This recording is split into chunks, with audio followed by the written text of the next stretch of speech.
In today's episode, I talk with Eric Cacciatore from Restaurant Unstoppable. Venture to say that the Restaurant Technology Guys podcast would not exist if not for Eric's help in the early days. He and I spent a decent amount of time kind of talking about what it takes to run a successful podcast. If you haven't already checked out his show, it's amazing. He's on episode, I don't know, 1800 or something. He's interviewed some of the best restaurateurs in the world. He and I talk quite a bit about what he's learned over that journey. He's got some really great insights that he has learned talking to chefs and business owners all over the country. If you don't know me, my name is Jeremy Julian. I am the Chief Revenue Officer for CBS North Star. We sell the North Star point of sale solution for multi-units. Please check us out at cbsnorthstar.com. And now, on to the episode. Welcome back to the Restaurant Technology Guys podcast. I thank everyone out there for joining us. For those that are on video, they likely will recognize the face. For those that aren't, I am joined by at least the second time, and Eric and I talk about this every time I get connected with him. But part of the inspiration, even some of the things that he shared with me early on this journey were based on some of the stuff that Eric had shared. So, Eric, welcome back to the show. You want to introduce yourself to the audience and talk a little bit about who Eric is? Yeah, thanks for having me back on the show. Founder and host of Restaurant Unstoppable podcast, 12 years, over 1,200 episodes recorded. I think 1,190 just went live recently, and that was your episode. So I think we're now 6 months of content scheduled into the future. Never been that far scheduled into the future, but the mission of the podcast is to inspire, empower, and transform the industry, man. Just a student of the industry, trying to learn and share what I'm learning.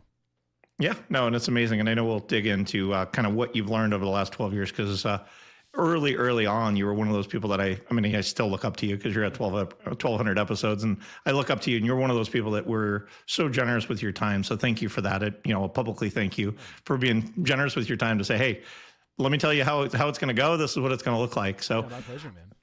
Yeah. So bring us back to 12 years ago, or even kind of where the idea came from, because I know you and I have talked a little bit about this online, but I'd love for our listeners to hear what's the inception, what's the passion, what makes Eric tick, and because you've been doing this for a long time, and it takes a level of passion, it takes a level of dedication to get there to where you're at. Yeah, of course. So I'll try to give you the fast forward version. I grew up in the restaurant industry. Parents owned a restaurant for 10 years. I had a dream very early on. I was 3 years old when they opened it, 13 when they got out. Around that time, I decided I loved the restaurant industry. I was pretty outspoken about my dreams and my desire to open my own restaurant someday. My parents squashed those dreams immediately, saying, "You're crazy.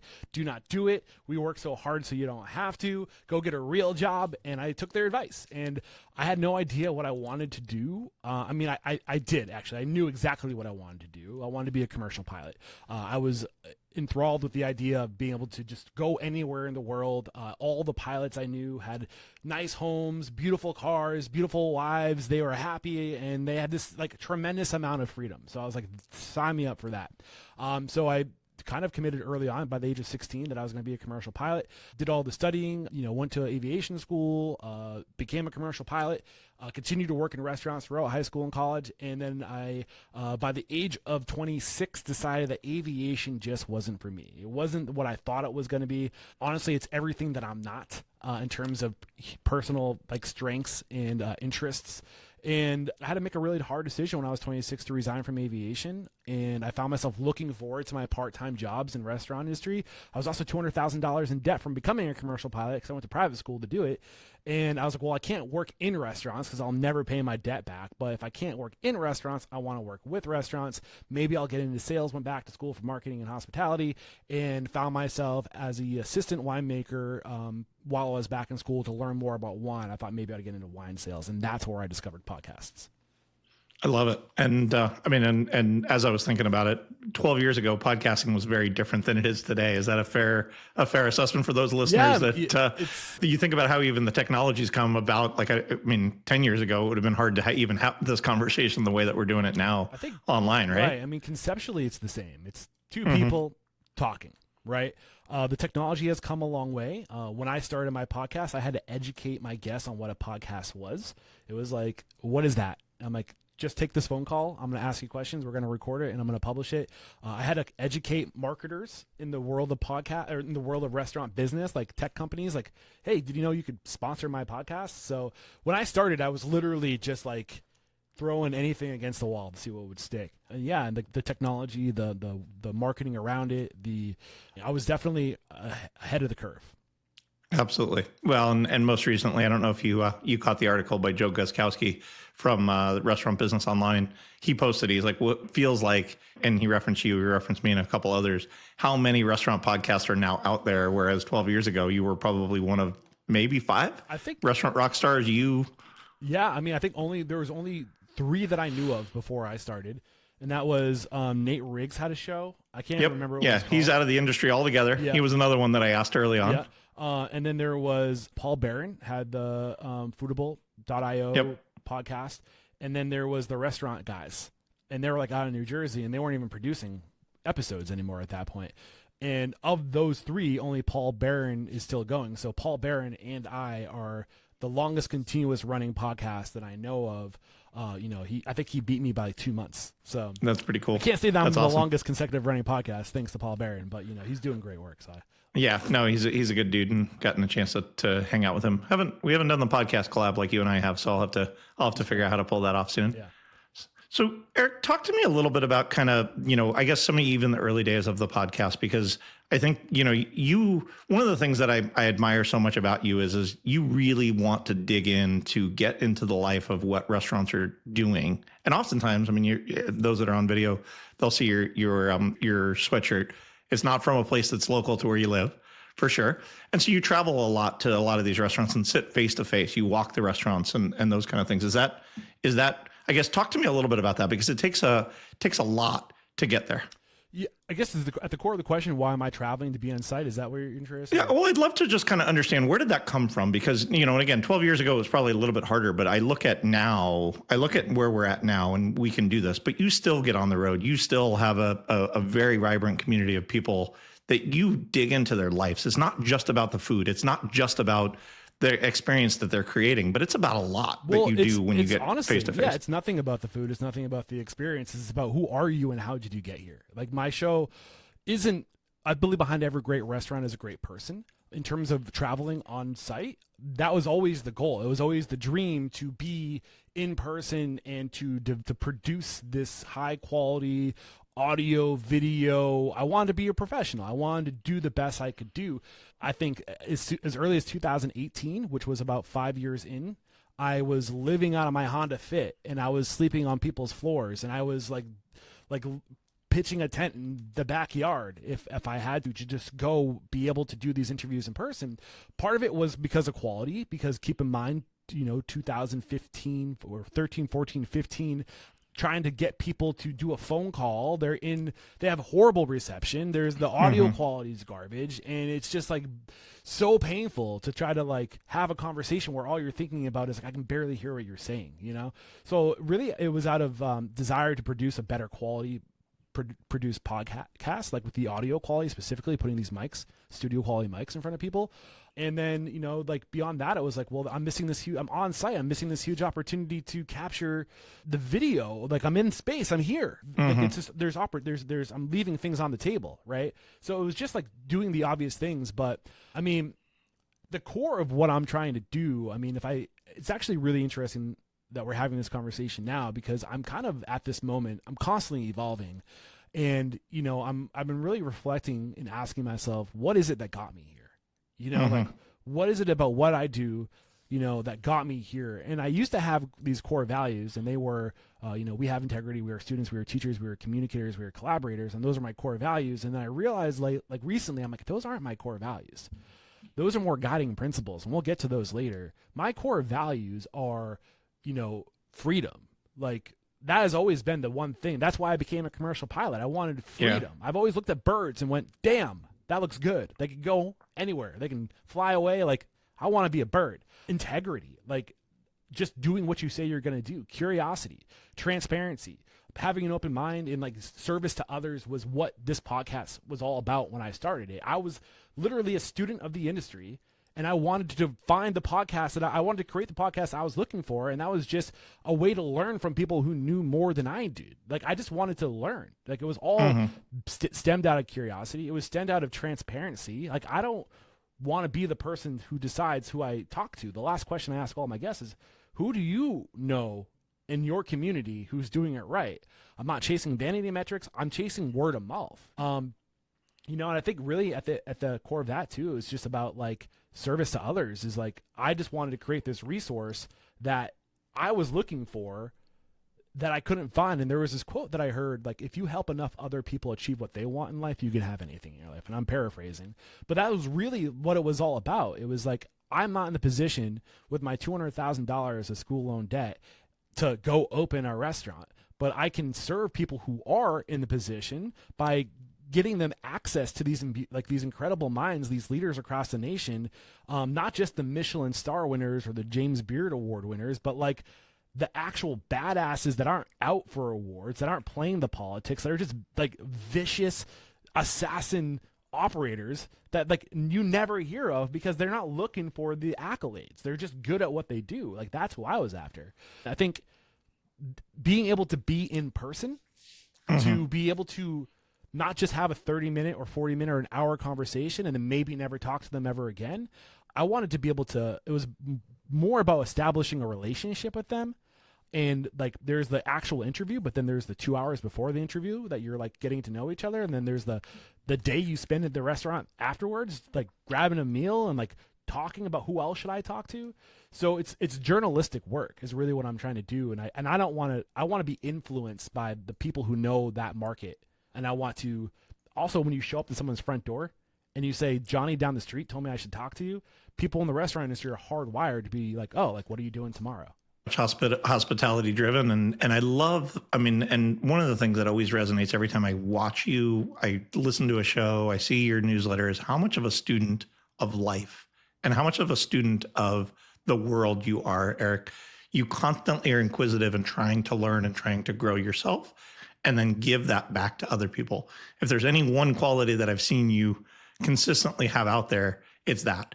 Let me learn and then let me give that away to others.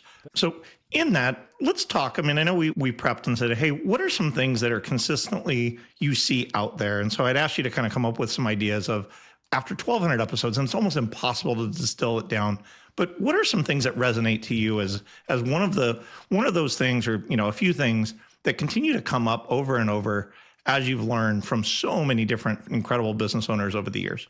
Yeah, behind every great restaurant's a great person. And I can say this a million different ways. It's don't put your energy out, put your energy in. It's not about what you do, it's about who you are and who you do it with. So really at the core of that, what I'm trying to do with my podcast is to make an example of the people behind the restaurant and really distill what their values are, what their perspective is, and also help people realize that, there is no one way to do anything in the restaurant industry. There's no one destination. There's so many different possibilities, whether that be the type of concept, QSR, fast casual, full service, fine dining, or the rate of, or the level of scale, and none of those destinations is in itself success. Success is relative. 8 years into this podcast, I was like feeling like I didn't learn anything. The more I felt more confused than when I started, and I thought I was going to get answers, And I think I just came to terms with like, it's like, this is relativity. This is quantum physics. Like there is no right answer. There's so much that can be true at once, and there can be two polar truths. So, I guess what I'm trying to do with my podcast, what I've learned is that behind every great restaurant's a great person. I'm more about sharing perspective and trying to understand the complexities and to offer that perspective to the listener. And I think the listener has to pick and choose what resonates with them and chart their own path that's uniquely tailored to their strengths and weaknesses and values. Yeah, which goes back to even your core value of freedom and, the freedom to choose what it is that makes you tick. And I love that thought that you have, that, and my own team that works with me every day struggles with it, because they'll be like, hey, can I have an answer to this? And I can't ever give them a straight direct answer, because it's like, well, help me understand where you're going.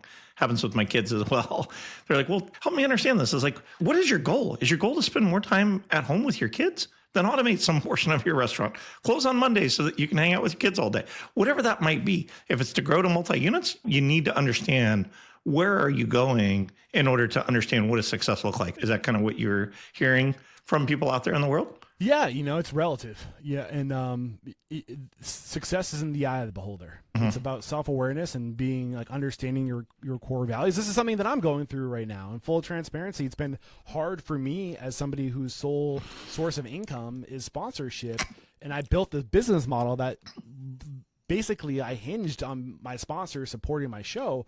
And as the restaurant space of podcasting has evolved, it's no longer paying for ads. It's, oh, we want you to feature our CEO and get testimonials, and you lose sight of what got you to where you are in Hmm. pursuit of fiscal security and responsibility. And it, like, back to my core values, freedom is my number one core value. And I think that most marketers um, play and learn to leverage human emotion and fear, for lack of better terms. And most people they are emotional and fearful around money, Hmm. security, and time. Like, I want more time with my family. I want more time to pursue the things that I love. And I need money to do that. And we focus on money and time as being the number one thing that, you know, is at the core of all marketing messaging. But I think in terms of freedom, there's also freedom of relationships that it's really important to people, and freedom of purpose. And I Yep. think that if we start focusing, if we invert that and we say, no, freedom of purpose is the most important thing. Like, what do you want? What calls you? What is your definite purpose in life? And lean into that. What is your one thing? What is the thing that you are uniquely designed to do and that makes you feel seen and valued and like you love doing it? And who do you want to do it with? And if you can do that, like your core purpose, your core thing, and you can surround yourself with people that you love, you can do it forever. The endurance you're going to have will help you outlast everybody, and you might not get filthy rich, but you're going to have a fucking blast doing it, man. Like, you're going to love Absolutely. life, and it's not all about money. Money is important, don't get me wrong, but it can't be at the forefront of everything. Yeah, no, and I love that. It's funny. I was having dinner with a partner that's known me for over 20 years, and he said, "Oh, how much longer are you going to do this?" And I'm like, you know what? Honestly, I feel super privileged when people ask me how am I doing. It's like I'm better than I deserve, man. Because at the end of the day, I get to hang out with really cool people. I get to do what I love, and I get to pour into people. And so, those statements really resonate with me, Eric. That just, you know what? If you're doing what you love and you're continuing down that path, and I agree with you. I think it needs to be reevaluated on a regular basis because when I didn't have any kids, my passions were a little bit different than now that I have kids. So, what are some other core things that you've learned over 1,200 episodes from restaurant owners, restaurant operators? You talk about behind every great restaurant, there's a great person. What are some other things that you've learned as you kind of distilled down Yeah. and thought, how do I consolidate some of these learning? Again, kind of thinking about what I've learned and trying to like find general truths. I think that what were my core values, which were have integrity, be a student, be a teacher, communication and collaboration, was at the core of. I really over time kind of realized that those are guiding principles and like common characteristics of people behind restaurants.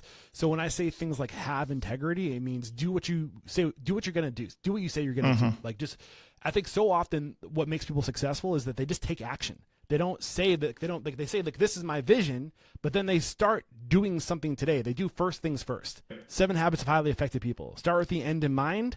And what's the other one? First things first, right? But they have integrity and they follow through. And I think that is the one of the biggest, most common characteristics of success in anything is Mm-hmm. doing what you say you're going to do and taking action. And then if you take action, there's this compounding effect. It kind of like one thing.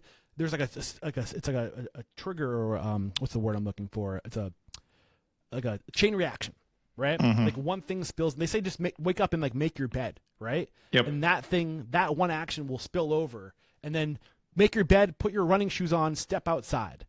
Just do those two things, and then walk to the mailbox, then ride go to the end of the street, and eventually you're running 6 miles. So it's Yep. just taking action over time and developing habits and routines and rituals, but just starting. It all starts with just starting, and that to me, in one word, is integrity. Do what you say you're going to do. Well, and I think in the integrity perspective, as you're in hospitality, you've got to have integrity with your team members. You got to have integrity with your guests. You got to have integrity with your vendors. Because if you don't, all of those people can end up harming your brand. Right. You don't take care of your customers, it's going to hurt. You don't take care of your vendors that are supplying you food, supplying you napkins and POS and all of those kind of things. it's going to hurt. You don't take care of your team members and don't have integrity and don't pay them on time, try and screw them out of hours and things like that. It's going to hurt just the same. Yeah, is that kind of what you're seeing from those successful brands? Yeah, 100%. I mean, there's 4 others, and I just want to get them out and we can kind of like dissect them as we go. But, first one is have integrity, do what you say you're going to do, just start. Second one is be a student, always be learning. It never ends. Be a teacher. It's not enough for you to learn. You have to take what you've learned and pull people with you. And then the other one is communication. I think that is such a huge part of scaling. And again, back to start with the end in mind. What is the vision? Like, first things first. Where are you trying to go? Yeah. What are you trying to get done? Yeah. First things first. Where do we start together? Like, what are we all collectively doing today to get that 10-year vision? And then collaboration. Like, I believe that we are designed as a species to coexist in a tribe, and we're not supposed to be good at everything. Like, we're supposed to be good at one thing, and that one thing makes the tribe more valuable. Stay in your lane, do your one thing, do what you are uniquely qualified to do, and then surround yourself with everybody who is better at things than you. Go further together. So I can go deeper into all those if you want me to. And I think anybody that's listening to the show is likely going to be a student, right? Because they wouldn't have been listening to the show if they weren't trying to grow and they weren't trying to learn. And then a lot of the same people, and you see it too, is when you run into people that listen to the show, they're like, oh, I got this from you, Eric, or I got this from this guest. I don't know if it happens to me every single time I'm out at a trade show. Somebody's like, hey, I heard your voice, around the corner. And I'm like, oh, that's the restaurant technology guy. They'll come up and say, hey, I talked to this or I listened to this and I grew from it. How often does that happen for you? I'm sure whether it's digital or in person, you'll get pings saying, hey, I learned something from you. And that kind of goes back to being a student of the game. Yeah. I mean, often I'm not by any means, I don't see myself being a celebrity, but like, it's cool when, I go into restaurants, so I'm constantly traveling. I'm usually, when I'm on the road, I'm in restaurants. There's a lot of passionate people working in restaurants that have their own dreams. I think what was like a surprise to me and a weird adjustment for me is when I started to interview people who listen to the show. And they're like, I'm a fan of your show. Like, I've always wanted to be a guest on your show. And I'm like, really? Like, that's crazy. So it's weird. I'm not going to lie. I fanboyed out when I saw you in Chicago a couple years ago. And I couldn't get your attention. You were doing interviews. I'm like, oh my gosh, I know that guy. That's so funny. And so it's kind of funny that we're now collaborating and do a different podcast together. Man, when I'm on a podcast, like I only see the person across from me. So yeah, no, it was funny because you were in somebody's booth in Chicago. It was probably 3 years ago, and I was like, oh, that's Eric. I should go say hi. And then you were doing your thing, but I totally fanboyed out, which is kind of funny. 12 years in that, and again, I've been on your show, you've been on my show, so it's not like we haven't talked before. But I was like, I need to meet that guy in person. Then we never ended up getting a chance to. No, it's not your fault at all. It was just kind of funny, that happened. And I'm sure it's happened to you, plenty because, again, after 1,200 episodes and continuing to put that good out into the world.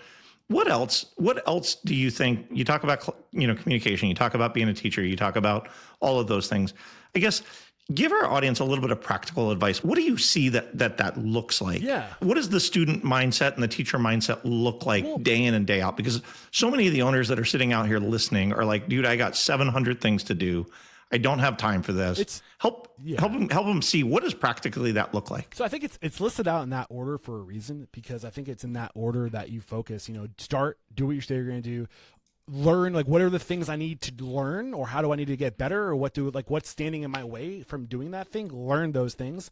And then eventually, if you want to, you have to learn the next thing. So you have to teach the people that you're doing things with. You got to delegate and put layers between you and the work. And if you're not good at it, you should get rid of that thing as fast as possible. So it's about really being a teacher and creating opportunity for others. But you have to be able to communicate what that thing is. You have to be able to document it and create a process of this is what it done right looks like. This is the picture of perfection. So, you are bringing people up, you're giving them the tools, you're showing them how, you're giving them the teaching is the literal communication, right? Then beyond that, it's like, okay, this is where we're going. This is the vision. How do we work the vision into our daily routines and rituals? How do we resurface this every day? This is where we're heading. And then what's the first things first? What is the one thing that if we're heading here in 10 years, what do we have to do to get like, where do we need to be in 5 years to be on track in 10 years? Where do we need to be in 1 year to be on track for 5 years? Where do we need to be in a quarter to be on track for 1 year? And where do we need to be this week to be on track for the quarter goal? And then communicating that weekly, daily, like delegating and communicating responsibility. You're responsible for this. You're responsible for this. And having a plan, a strategy, a system to get there, right? So that's communication. That compounds off of being a teacher, and that compounds off of learning. That compounds off of just getting off your ass and starting, right? And I know you and I talked a lot about EOS in the past. Yeah. And you've been putting the EOS thing out there. For those that are less familiar with EOS, I happen to run a point of sale company. For those longtime listeners, they know that that's what I do. We implemented EOS 5 years ago or so, and it's been a game changer. It is. But really, you kind of almost broke down backwards. We're going to set the vision, then we're going to do a 10-year goal, then we're going to do 1-year goals. Walk us through, or walk our listeners through that don't have an operating system for their business. What is EOS, and how have you seen restaurants implement it in your travels? Yeah, so EOS stands for the Entrepreneurial Operating System. It was first introduced by Gino Wickman, the author of Traction, and they have since rolled out, what the heck is EOS, the EOS Life. I think there's also Rocket Fuel, which talks about the Integrator Visionary relationship. Yeah, that book on the top of that, right over my shoulder there, is what is the EOS Life? After our last conversation, I picked it up because it's been sitting on my shelf and I haven't read it in a couple of years. So I think there's another book called Process, which is Mike. Process is amazing. Yep, that's Mike. Oh, what's his last name? I don't know. That's sitting over on the bookshelf over there. Patton, I think. Yep, Patton. Which is about systems and processes. And then there's How to Be a Great Boss. And these are all books in the Traction Library books. But what EOS is really, at the end of the day, what I describe it, it's a tool. I mean, none of the stuff that they share in EOS is groundbreaking, but it's a way, they laid it out in a way that makes it very actionable and digestible. The way I communicate what is EOS, it's a process for picking a destination and then a process for communication on a regular basis to get there. Yep. I think that. And how have you seen restaurants? I don't know any other restaurant groups that use it, but it sounds like you've run across it. That's how I discovered it. And that's really the core. So tell me a little bit more about that. I'd love to, how have you seen it operate within the business? Because I'm in a white collar business. Everybody sits at their desk every day. They can get into an L10. They can do all of those kind of things. A lot of restaurants, it's pre-shift meetings and it's daily stand-ups and all of those kind of things. I'd love to see, from you, how have you seen restaurants implement this? Yeah, I mean, I can't remember. I want to say it was in Iowa City where it was first, like, on an interview said we're an EOS company, and it was a brewery, and Ben, I think is his name, or Eric, I can't remember. There's so many people. But since that time, it was like 3 years ago, it's just been kind of resurfacing. And I think, restaurateur, I think the thing that is missing for people and what EOS solves and fills is this rhythm of reminding everybody that this is where we're going. It gives you all the things like the organizational chart of like who is responsible for what. It helps key players know what their responsibilities are, what their obligations are to get to where we're going, and it's accountability. And a yearly and quarterly and monthly and weekly cadence, yeah. And it does break down the business processes that happen. To your point, right. Nothing is revolutionary about it, right? But it puts it into a distilled way that you can implement with your leadership team and with everybody within your staff, right? And then so what is EOS beyond the level 10 meeting, which is what we're talking about? It's creating your vision. It's a scorecard. So using data to influence the decisions you're making and tracking the progress you're making. It is, what else is it? So it's your level 10 meetings. It's a format for one-on-ones to make sure that they fit your core values. Exactly. It's scorecarding. It's the L10s. It's setting that vision. It's redefining your core values. There's so many different things that a lot of restaurants have, but they don't have a mechanism to do it. It's a format for communicating, basically a very simple meeting. There's so much talking that happens in meetings and nothing ever happens. Nothing ever gets done. A big part of what the success of EOS is, here's how you run a meeting. We stay on focus. We start with here are the numbers. Are you on track? Rocks. What is the thing that you said you're going to do this month? Are you on track? Yes or no? No. Drop it down. Any issues? Yes. Drop it down. You go to the identify, discuss, solve section where you're talking about all of your issues, and making the business better every week, every day. and like, what is the thing that's in our way? Let's tackle it together, and like, let's remove excuses, and like, it just keeps you marching. It's a system for growth. That's what it is. It's a system for growth. And I think most of the times we don't live intentionally. We're just reacting to the world around us, and this says, no, get the hell out of our way. We're going here, and we're going to make one step progress every week, and we're going to document it and help each other get there. That's what EOS is. Yeah, I'm saying for all of those exhausted operators that are out there that are listening, it's not have to eat it all in one sitting.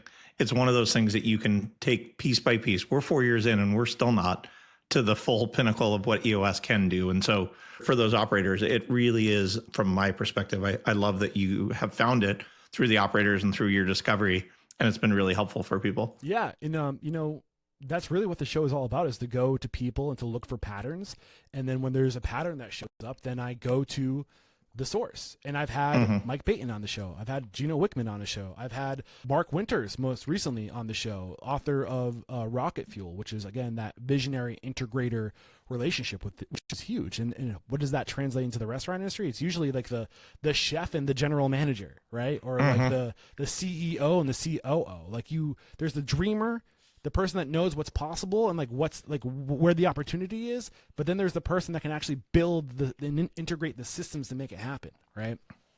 Yep. Yeah, no, I had my same page meeting with our founder and my father earlier this week. Yeah. And you know what, even that, there's a format for the same page meeting to make sure the integrator and the visionary are on the same page, so that you're not going home at night exhausted, frustrated about, why doesn't Eric get this? Like, I can't get it through his head that this is where I'm trying to go. Eric, I'm going to pivot a little bit. Talk to me, for those that haven't heard your show, what do they get from your show? For those that maybe aren't already subscribed to the show, what can they expect from you, from the guests? What can they expect to learn, and kind of what would you encourage them to think about as they're trying to go through their next group of podcasts? I think transparency, consistency, perspective, variation, honesty, vulnerability. It's my format is very straightforward. It's, who are you? Where, like, basically, who are you? Where are you today? Let's go back and talk about how you got here. What were the points of evolution, transformation for you? Like, what were your points of like growth? Where, like, back to where are you today? Let's go even deeper. What is your tech stack? What is your organizational structure? And where are we going? Okay, so if this is where we are, based off like all the news we're hearing, the trends we're seeing, like, where's the industry heading, and what are you doing to prepare for it? And further, like, instead of reacting to what we're being told the future is, do we like the future? Can we like be collectively conscious and maybe influence the direction our industry is going by talking to each other and saying, we don't like this? Like, why? I think the industry has historically been heads down and a victim of a lot of other people's intentions. Like, almost never is the restaurant owner the true beneficiary of the hard work they do. There's so many ancillary adjacent industries that sponge and just feed off of the hard work of restaurant owners. And I think restaurant owners need to pick their head up a little bit. And I'm not like pointing my fingers and saying shame on you. I think it's just a lot of work and it's hard, but we can easily be taken advantage of. And I think there's opportunities to be better if you go back to your core values of those things that you've learned. And some of those restaurants that are so successful, it's like they're continually learning, continually growing, continually teaching, continually modifying. When you look at the most successful restaurants on the planet, they're brands that are not the same as they were in 1950. They're not the same as they were in 1990.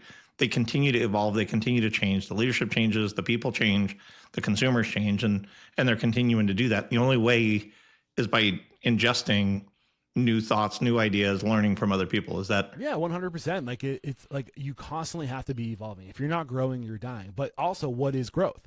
Is growth more units?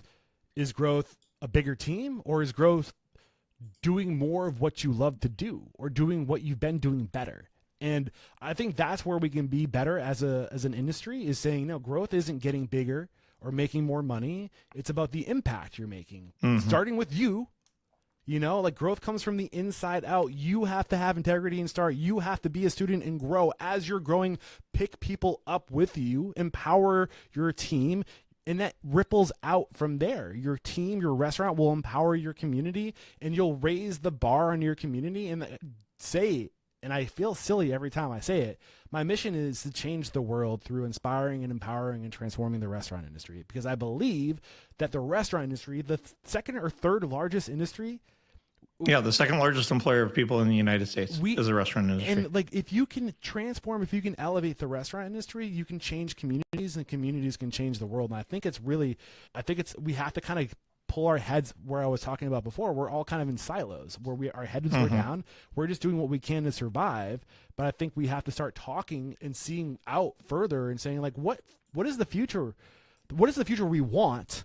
And how do we collectively EOS that future of saying, like, to help ourselves let's get go there as an industry and say, we don't have to be we can be the beneficiary of all the aspects of the restaurant industry.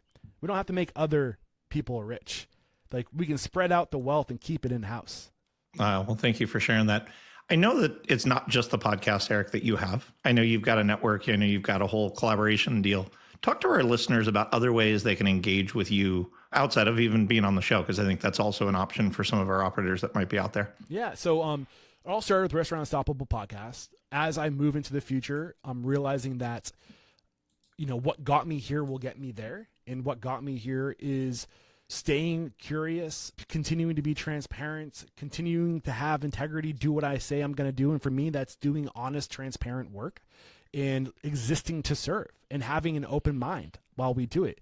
And really, that's at the end of the day, like, that's what Restaurant Unstoppable Network is about, where it's, what is my unique ability? What is my unique selling proposition? What is my biggest asset? If I ask you that question, Jeremy, what is your answer? Like, you know me. For me, it's ultimately to help. I believe everybody was created for a purpose, and my job as a leader is to help them find that purpose. Yeah. And I think my job is to be a host of this space with those core values of we're here together to learn collectively, to, really get at the truth and to be open-minded and to learn and then turn around and help our peers, right? So Restaurant Unstoppable Network is a community for my listeners to come together to put me to work for them. I'm not the person who is deciding who I make an example of. Really, when you join the network, it's, what are your pain points? What are your fears? What are your concerns? What are your curiosities? Well, I have a network of people that I can reach out to and grant and pull them into this network to collaborate on content, a live event, a workshop, a mentoring session, a power hour, where, like, I push you in the same room with these people and we learn together. So it's really my biggest asset. Your network is your net worth. And my biggest asset is my network of 12 years and 1,200 episodes of connecting with people, meaningful relationships in person, and then trying to bring all these people across the industry together in one place where we can share information, where we can democratize knowledge, where we can decentralize information and just talk honestly about what's actually happening without putting filters and, like, just here to learn. So like, at the core of it, like, it's a community website. It's a listener supported podcast to keep the show honest and transparent and to allow us to continue to pursue the core values of Restaurant Unstoppable Network. I think at the core of that is just curiosity, transparency, freedom, integrity, open mind, service first, right? Yep. So it's those core values embodied into a community that I'm the host of, and I leverage my network to serve that community. So you tell me where the pain is, I'll find somebody to speak to it. Who are the people you want to learn from? I'll ask them to be a guest on the show. Using the podcast, Restaurant Unstoppable Podcast, as leverage to get access to these people that your normal 1 to 3 unit operators can't get access to on their own. So that's really what it is. It's just like, I think it's a matter of leveraging my biggest asset, my value, to serve my community. And that is access to people they couldn't get access to on their own. And how do people learn more? How do people get connected to that network? Because it's a very vibrant community. And I'm saying that from experience because I've engaged with the community before, but how do people learn? How do people get engaged and join? Yeah, I think the first level to get engaged is to start listening to podcasts and see, like, are these conversations a conversation I would want to be a part of? But if you want to actually join the conversation, then head over to restaurantunstoppable.com/live. And it's $47 a month. I think that's a low bar to get over when you can get access and you can literally put me to work. I am now, like, you're my boss. Tell me who you want to talk to. I can't guarantee that I can get Danny Meyer on the show, but, like, I'll send an email. I'll at least try. And yeah, and I think that at the core of it, just check out the work, and please, honestly, please support the podcast, because when you join the network, not only are you're letting me serve you, but you're also keeping the show honest. Yeah, no, I love that. Last series of questions, Eric. Give me one or two podcasts that you think about that you go back to and resonate with you. My own? Is there anybody of shows that you've recorded where you're like, oh my gosh, this person changed my life? This person really, if you've got them, and if you don't, I get it, because it's I'm springing it on you. But I think back about some of my early shows, and I'm like, you know what? Even having you on early gave me confidence to go reach out to people, because I had imposter syndrome early on.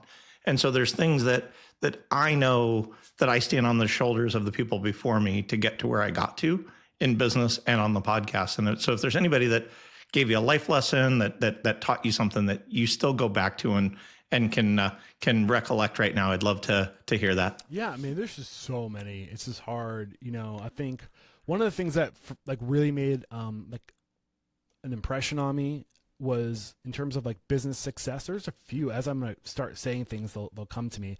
But David Scott Peters. He's amazing. Yeah, he said something. He's just a really good speaker, and he's really dialed in. And like he was the first person I ever heard say, you want to create a system-dependent operation, not a people-dependent operation. I think that really distilled, like you want to put good people into good systems, but at the end of the day, you need to be system-dependent, not people-dependent. I think that was a great lesson, and I've heard that so many times since, but it was like one of the first times I heard it. I think Rudy Mick said something that I constantly echo, and he's another expert in my network, where like your job as the restaurant owner is to paint the picture of perfection, the aiming point. Like that is like your job is to make it crystal clear what's the job done right look like. I think of Chris Schultz, who at the time was the COO of Voodoo Donut, who did a workshop on one of the big mysteries is, how do you scale something that's amazing? Like you get this restaurant and you get all this attention, and you get this money, and you're cranking out, you're building more restaurants, and then eventually, like whatever it was that got you there, you start to lose the culture. And I was always really curious, like, what's the secret to scaling? And he said, it's really a matter of finding out who like your culture carriers are. Like you're a people picker. Like it's finding those people who are the embodiment of your culture, and they carry the culture. You take them with you. Like, so it also like reinforced like one of the things I had been saying, which is people and cash flow determine your growth. And I think so often people get to cash and they just go gangbusters, and they don't scale the people. I could keep going, man, as I start talking. Yeah, no, I love these lessons, because Eric, at the end of the day, this is this is why people should join the network. This is why people should follow you. This is not that you need to be a celebrity as much as it is one of those opportunities for you to truly make a difference in somebody's lives. So many of these people have helped you to get to where you're at. And I want our listeners to be at that place where they can pick up that nugget from a DSP or from some of these people that are out there to achieve their goals, to achieve their objectives. And I really love that you're able to, and again, we could probably go through the hundreds of life lessons that we've gotten from different people, but I love that you've just got kind of a couple that hit real quick. Yeah, man. So how do people follow? How do people connect? How do people join? You said unstoppablenetwork.com, directly connecting with you at all? Is that an option? And then lastly, if there's a way they could be on the show, are you still taking guests, or they have to come from referral nowadays? I just want to leave the listeners with one final thought, and or just idea, or just perspective I've gotten in my unique position of being able to talk to all these people and to see what's happening in the world of marketing and media as we go into the future, and as content continues to be produced, and it's only going to be produced at a faster rate with AI. What you see on the internet is going to be heavily influenced by marketing and content marketing, big people, big organizations influencing the messaging. And a big part of why I'm shifting the focus on RU Network is because I really want to create a platform that is solely based off of what people are saying, not what influence is coming down from the the big titans of the industry, who really have enough power and money and influence to shift the narrative. So just keep that in the back of your mind. Be mindful of where you're getting your information, perspective from different places. And part of what I'm trying to do, if you want to support my mission to inspire, empower, and transform the industry and create an honest, transparent platform, you can listen to the podcast. The downloads help. Anywhere podcasts are played, just search Restaurant Podcast. There's a bunch of people that point to my podcast as being a great solution. iTunes, Spotify. You can follow me at Restaurant Unstoppable Podcast on Instagram. It's probably my most active platform. And then if you really want to join the conversation, head over to restaurantunstoppable.com/live. We are hosting multiple live events a week, whether it be a mentoring session where we have a roundtable conversation with leaders in the industry, workshops where I'm literally creating workshops based off of your needs and your desire, and power hours where we're having a EOS power hour where we just get together every quarter. I have an integrator, the son of Mark Winters, Blake Winters, who's leading those conversations. So if you're curious about EOS, you can get peer support and learn together. And then Profit First is another one that we're doing, like a marketing power hour, a P&L power hour, where Fred Langley, the CEO of Restaurant Systems Pro, literally will share your screen and he will break down your P&L and help you find opportunity for $47 a month. I'm overselling it, but I seriously am stoked at the level of going further together in collaboration. I'm living my core values. And then I make myself available for an hour every other week just to listen, to say here's your opportunity to influence the show. So that's restaurantunstoppable.com/live. Did I oversell? Awesome. It? Eric, yeah, no, you killed it, man. Honestly, it's one of those things that, my mission for this show is this restaurant industry I've been in for 30 years has given me so much. And so how do I give back? It's by finding people like you to be able to introduce you to our audience. So thank you so much for what you've done for 12 years. Thank you for continuing to show up, continuing to do what you do. To our listeners, guys, we know that you guys got lots of choices. So thanks for hanging out with us and make it a great day. Cheers. Thank you.